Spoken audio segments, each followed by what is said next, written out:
everybody, my name is Asher and welcome to my channel. Thank you so much for joining me today.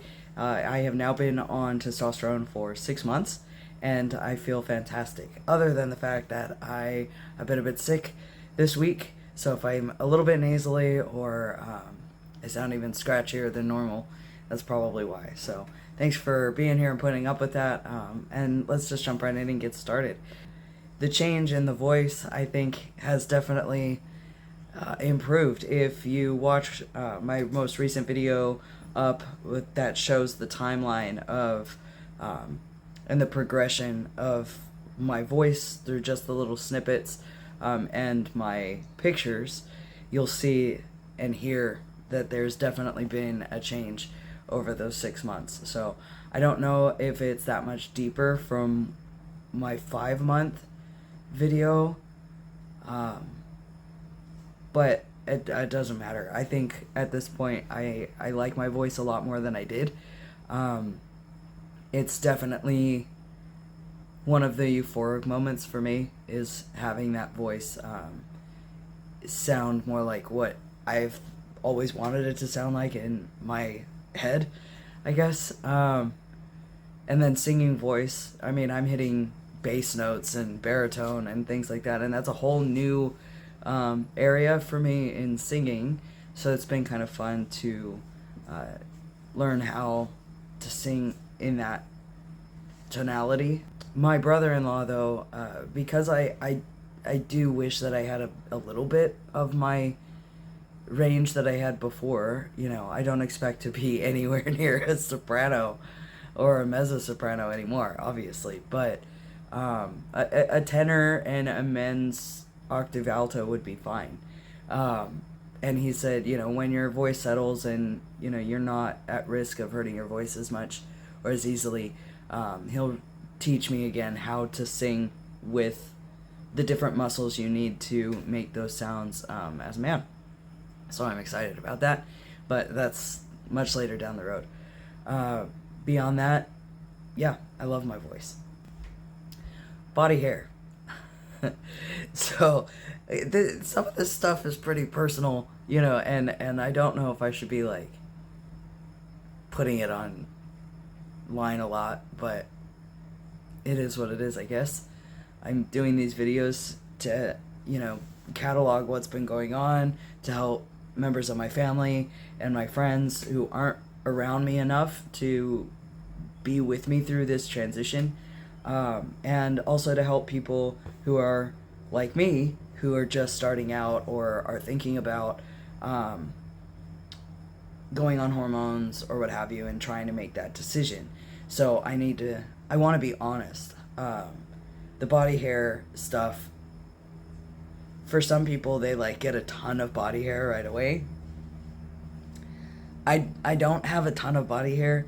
I have more hair in places that I knew was going to happen, but it isn't like in any way that's like ugly to me or problematic or definitely not dysphoric about, you know, like I don't even have hair much on my shoulders or anything like that yet, or my back, and you know, those things, they can be shaved later if that's really what I want, like if it really bugs me aesthetically, but I haven't had a lot anyway.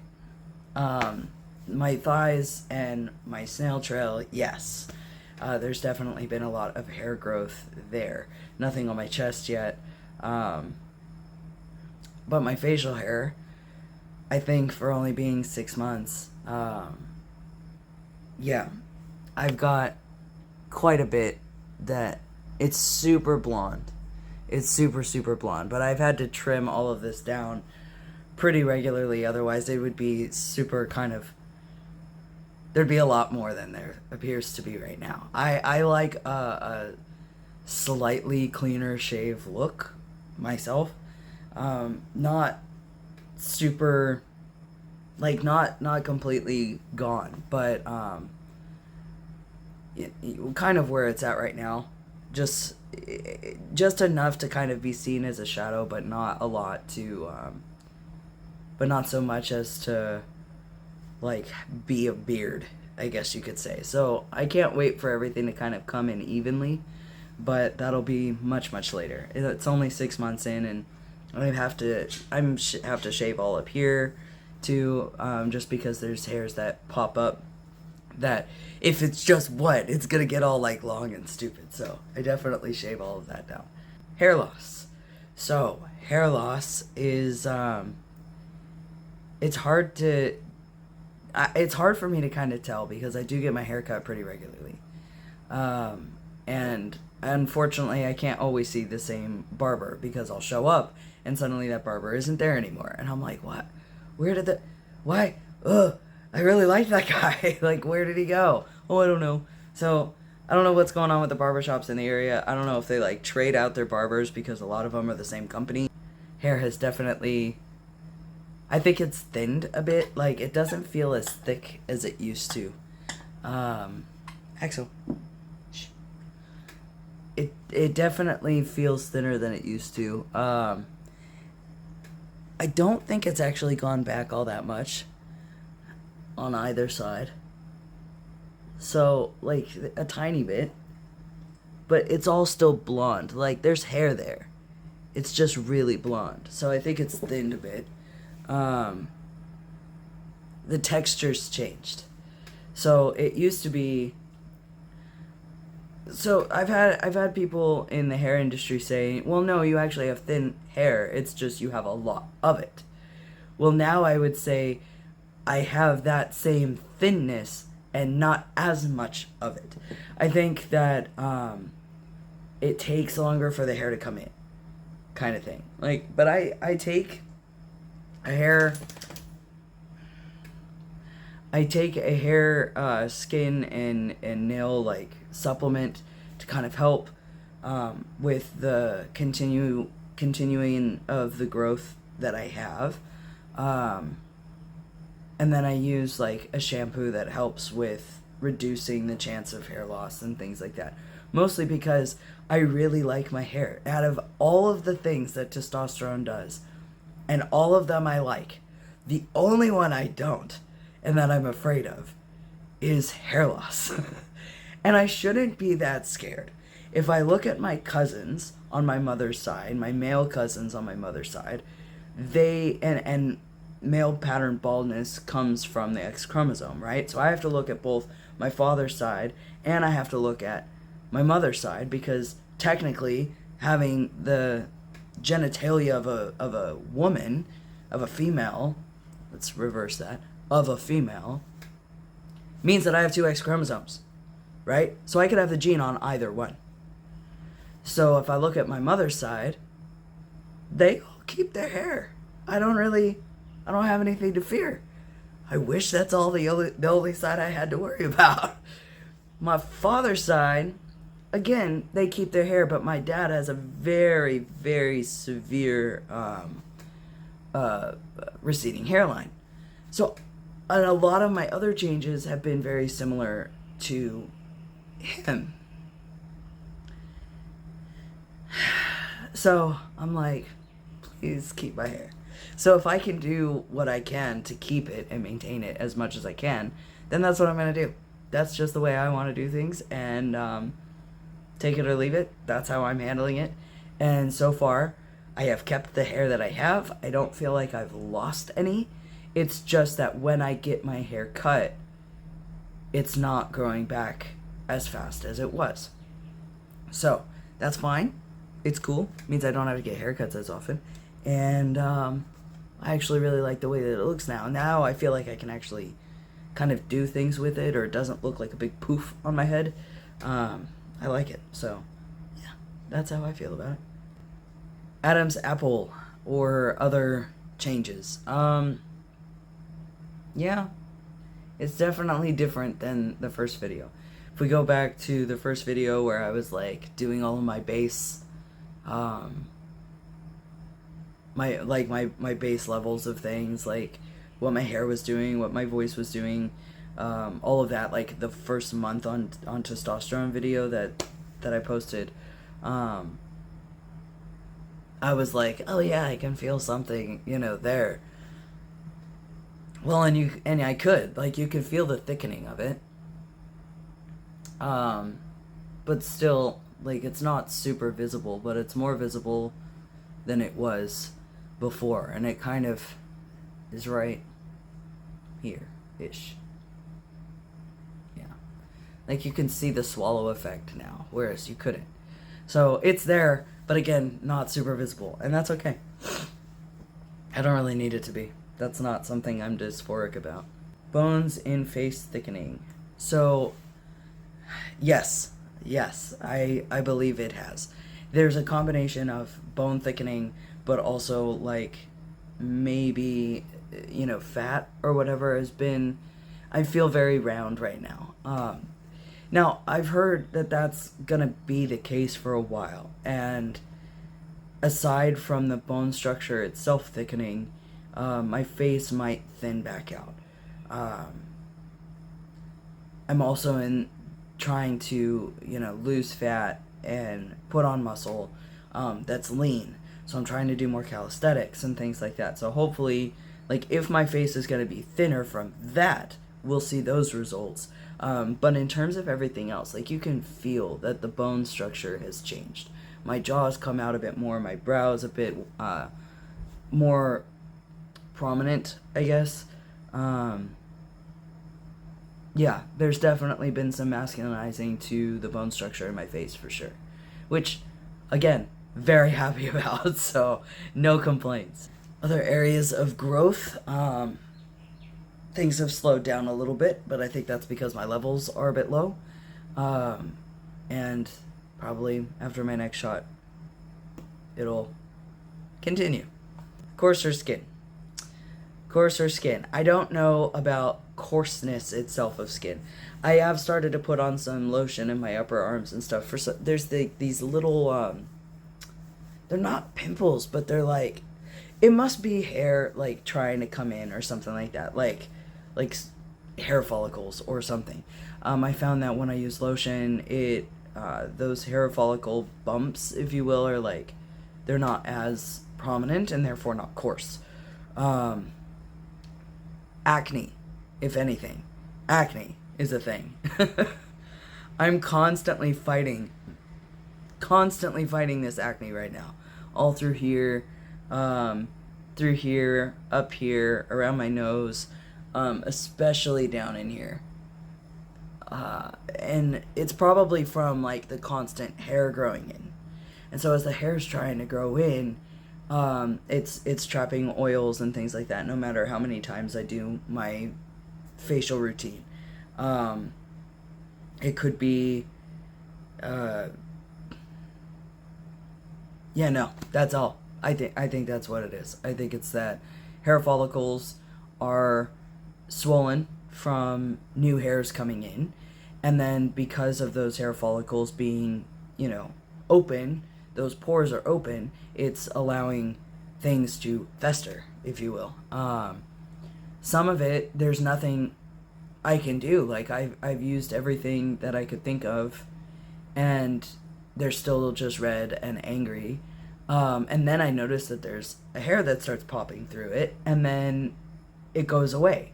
So it's like, okay, well, then maybe it's not necessarily an acne pimple thing. It's a hair follicle thing. Okay, well, then all I can do is keep treating it, and making sure that while it's doing its thing, it doesn't get infected. That's all I can think of. Anyway, I don't know if that's scientifically true, but that's what it feels like and appears like what's happening to me. One more note, by the way, I forgot to mention this on the facial hair bit. If you want to know what I'm doing for the growth that I'm getting, I think a lot of it might just be genetics, but I also use a derma roller a couple of times a week in the areas that are probably the most patchy. The areas that aren't growing at the same rate that everything else is. Everything else is kind of growing fine, so I don't really feel the need to derma roll that. But I have like this one little semi-bald patch, the width of my finger right here.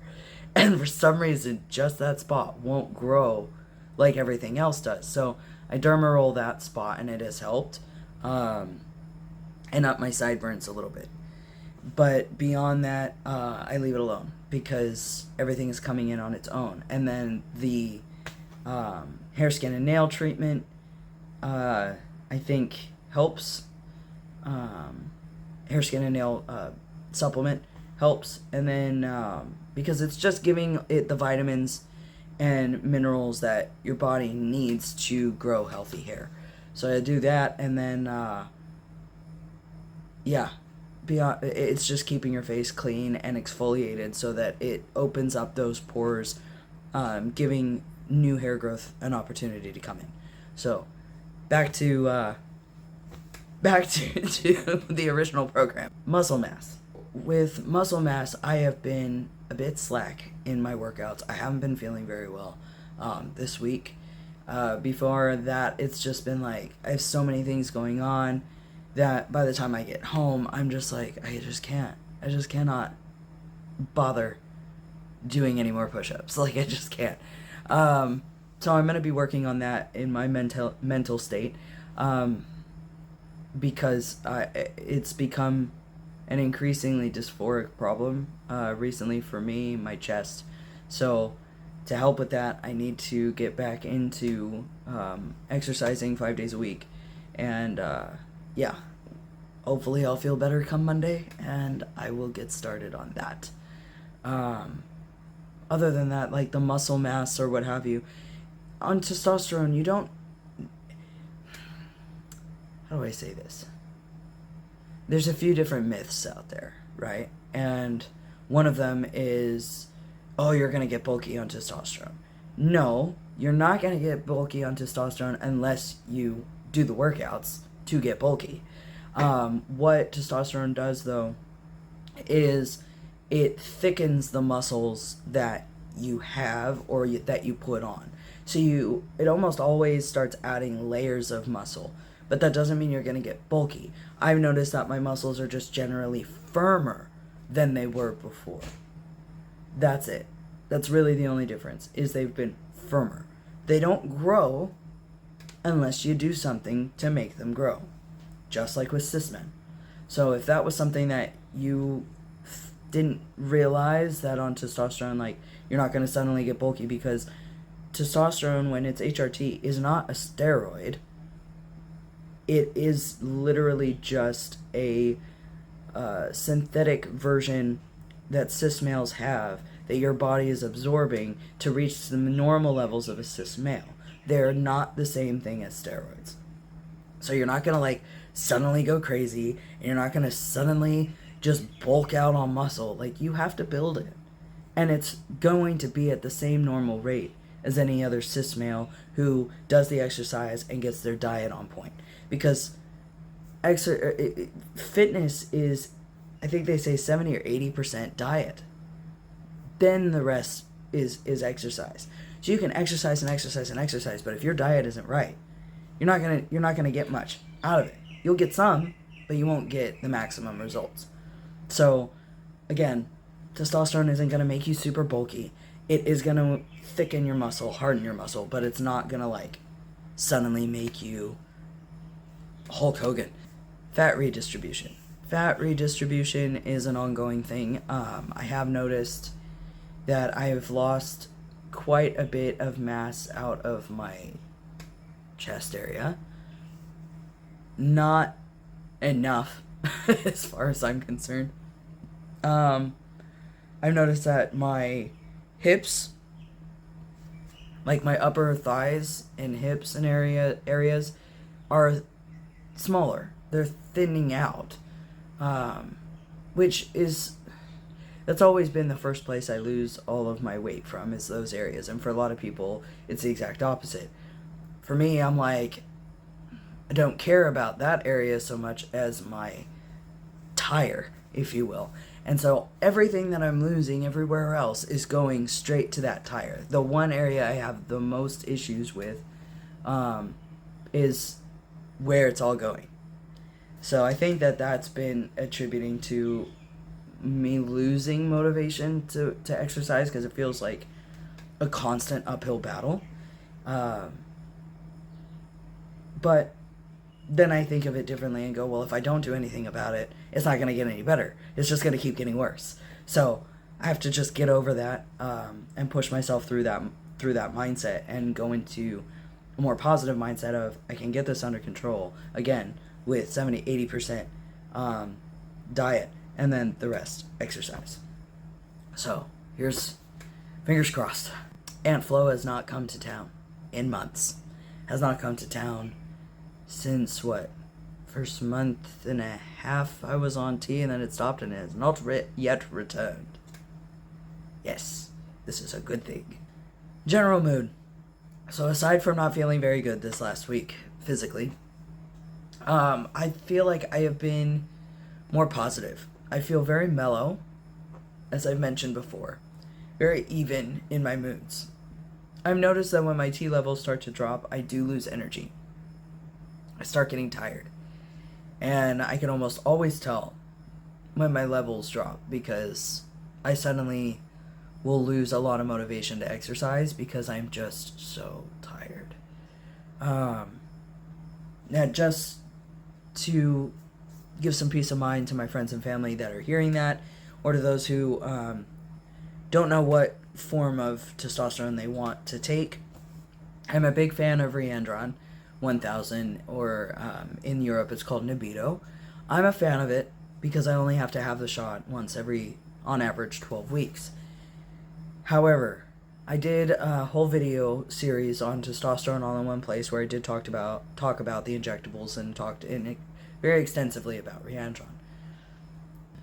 The only problem with Reandron is for that first year, for the first, they say about 6 shots in, your peaks and troughs are pretty drastic until it starts to even out.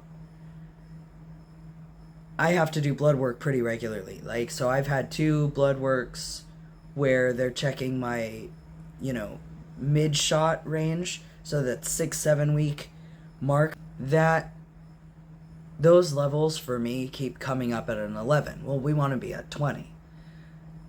So if that's that, I end up with this slight peak for a second, and then I dive and I trough pretty hard, up to maybe the 2-3 weeks before my next booster.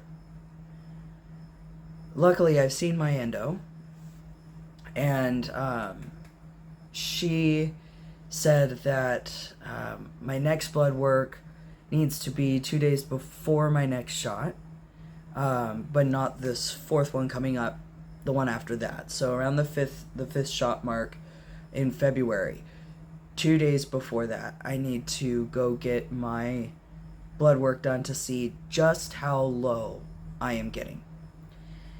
If I am significantly lower than I should be, and I'm still experiencing that exhaustion and that mental health fluctuation, because my mental health's been fantastic on testosterone, but when my levels are low, my depression goes up, and so does my anxiety, and I let them know that. So she might adjust me later so that I'm having my shots more often. She was talking about giving me, 2/3 of that vial, and then, 1 month before my next shot, she'd give me the last third. So that way it's keeping me up, and I'm not diving so hard. But we won't know that until the 6th shot. Then we'll figure that out. How did I feel about that? Well, wish it could be done sooner. No, I actually feel quite fine with that. I understood going into this that it was a process. I don't expect my T levels to be up where to match a cis male's levels for my age group in 6 months. That's just not going to happen. It doesn't happen with a teenager. Why would that happen for me? It's going to be a gradual thing. And I think that it's better that it happens gradually. It's better for my brain, and it's better for my body. I've thought about potentially using gel, because for some it's known to keep you more even over a longer period of time, because you're using it every single day, your levels don't peak and trough so hard. But for some, it was worse. They peaked and troughed all day long instead. And so by the end of the day, they were so exhausted, they could barely function. And for some on gel, their levels never come up to cis male levels. And that all, and I, on my Testosterone All in One Place, go and check those out if you want to know more about the testosterone gel and why that happens. Briefly, some of it is from absorption rates and things like that. Like, not everybody, and how clean your skin is. And there's a lot of factors. I've avoided gel and didn't start on gel because I have, one, a service animal, which, unless I, invest in gloves, I'm constantly putting him at risk of exposure for the first few hours after putting it on. I'm also married, which means my wife can't touch me in those areas where I put it on for a certain period of time. I have to have a daily routine where I put it on pretty much at the same time every day. I'd be terrible at that. So knowing your limitations should tell you what method is going to work better for you. So for me, Reandron was the best method because in Australia, there's only the two on the pharmaceutical benefit scheme. There's the other option of the Cystanin 250. If I give it a couple of years on Reandron, my levels still aren't getting fixed. If they're not willing to increase how often I get my shots or anything like that, I will just bite the bullet and pay out of pocket for Cystanin. You give it to yourself once every 3 weeks. It's made up of different testosterone. There's a certain term. Again, go check out my Testosterone All in One Place videos for these details. But it's made up of several different chemicals of testosterone that reflect or mimic cis male testosterones more closely. And being once every 3 weeks, I could probably get away with that one without the massive peaks and troughs once I'm closer to a normal cis male level using that. The problem is that it's $30 a vial, and and that's with how much you need. It could be quite expensive, so I'm avoiding that until I absolutely have no other option. So we'll see what the doctors can do with Reandron over the next year and a half. I suspect that, considering the long-term studies of Reandron, I am going to be very happy with those results once we figure out what my my routine is to keep my levels where they should. But until then, I am a little bit tired, and I'm just in the process of going with the flow and seeing where all of this takes me. In the meantime, though, I am very happy, and I feel fantastic. One thing, though, to be real, also, there's been one negative since putting things up on YouTube, and I'm sure all of you can guess what that is. And that is the negative comments that I'm getting, that I've gotten on my videos, especially my 5 months on T video. First of all, I don't know what I did differently in those settings to have that many people find and watch my video, which was fantastic. I love that. It made me really happy because it felt like maybe I am possibly helping other people that are in my position, or who were in my position, 6, 8, 9, 10, 11 months ago. Maybe I'm able to help somebody, or maybe they can be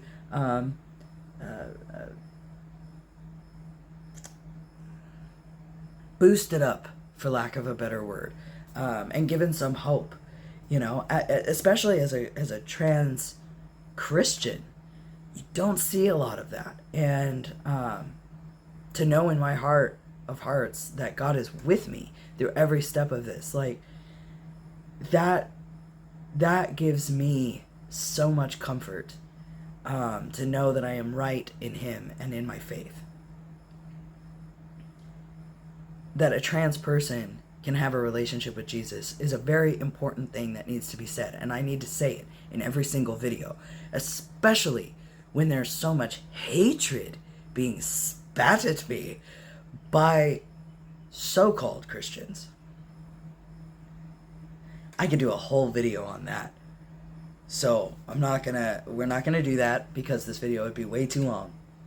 But the point is that there's a lot of misinformed, bigoted, transphobic TERFs who somehow are finding my video. Now, looking at my analytics, the only way that they could be finding my video is if they are purposefully going and searching for trans videos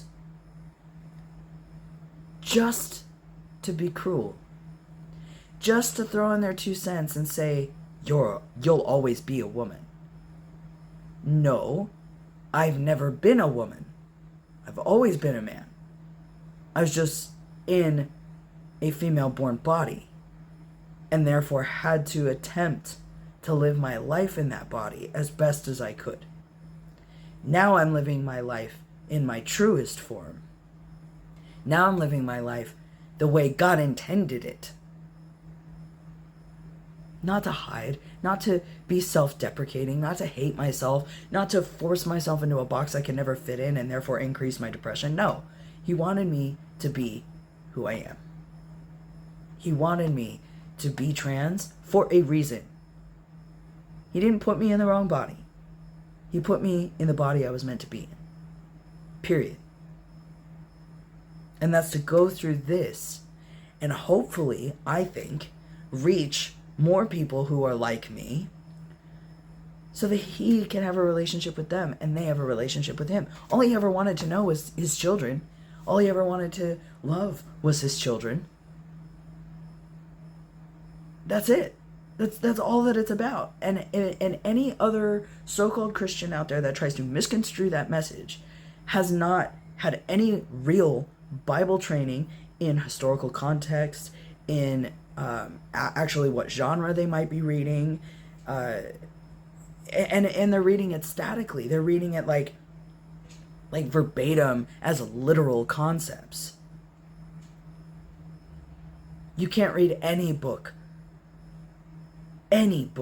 literally as literal concepts, because there's always an analysis that can be done. There's always cultural effects of the language that's happening. We don't go to an English class and learn how to do literature analyses and book reviews and how to read Shakespeare and how to read the Iliad. We don't go to school and learn those things for no reason. It's so that we can look at the world with a critical eye and say, what was God actually saying? What was happening in Corinth? What was happening?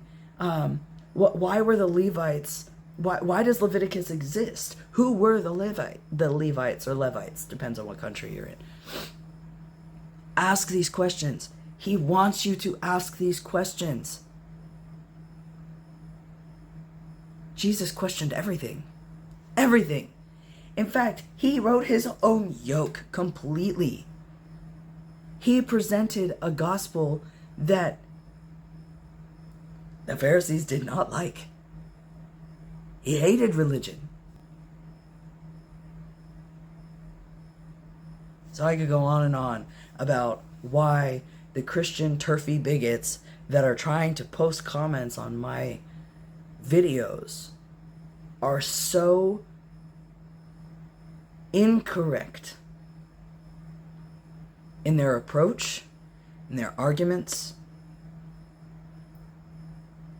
It makes me sad for them and for the world, because so many people think that the world is filled with more transphobes than people who are who are more affirming. And I'm going to tell you something right now. If you're watching this video and you're a trans man and that's what you believe, let me put your mind at ease right now. There's actually very, very few of them. They're just really, really loud. And they are very few hunting down our videos just to be hateful. Oh, I took them down. I hid their comments. They can sit here and watch these videos all day long, and whenever they try to comment, it is not going to come up because they don't need a platform. I'm not doing anything to my body that is causing it harm. And even if I was, why is that any of your business? It's not up to you to tell me what I'm doing is wrong. It's not up to you to tell me what I'm doing is going to hurt me. It's not up to you. So, thank you, but no thank you. If you want to pray for me, pray for a healthy transition. So thank you to those who did comment that I look happy, because I am. And thank you to every person in my life that has loved me through all of this and loved me through a lot of other worse things, that have affirmed me in who I am, who love me as a Christian. And all of those who are filled with so much hate, I pray for you.